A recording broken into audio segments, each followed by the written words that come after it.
All right, continue to watch Idalia as it makes its way just to the west of Tampa Bay right now. It's going to be heading up towards the Florida Big Bend by tomorrow morning, potentially as a Category 4 hurricane, as the storm is just 1 mile per hour shy of Category 3 right now. It's been strengthening all afternoon and evening. This is the latest look at it on the radar, and you can clearly see the eye. And what's interesting about this storm is that a lot of times you'll get this with some of the stronger hurricanes, is you get what's called a double eye wall, where you actually will have one smaller eye and then another one that's trying to form on the outside. We call that concentric eye walls.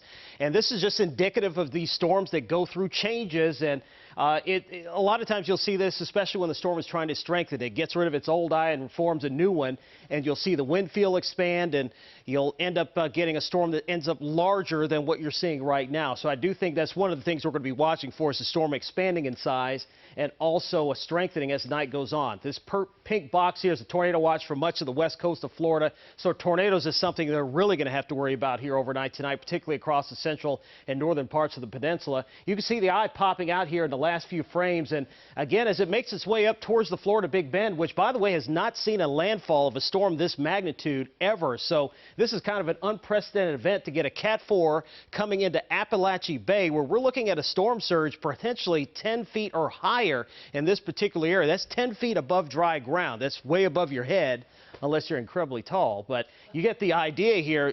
If folks hadn't made their way away from the coast, they're going to have some problems here by tomorrow as that surge starts to move in. And then we're looking at a damaging wind threat going as far inland as South Georgia into the Carolinas. So again, with this storm being so strong and moving so quickly, it's going to spread damaging winds across I-10 through South Georgia, through coastal sections of the Carolinas, all the way through Thursday. Now, we're going to actually get some clouds from this coming up on Thursday. That's all we're going to see from it, and maybe an increase in winds, nothing too significant, but it will get cloudy for a period on Thursday as the system bypasses us to the south. Temperatures right now in the 70s for most areas. Looks like we could see some showers overnight with a cold front. Temperatures falling into the low 70s overnight tonight, and then once the front clears our area tomorrow afternoon, we are looking at a beautiful forecast here for the rest of this week. It's going to be absolutely fabulous. So here's your future cast again. There are those showers that could develop across our area late tonight and tomorrow morning, so keep the umbrella handy for the morning hours tomorrow. Partly cloudy tomorrow afternoon, and it's never too early to talk about Labor Day weekend. How about this?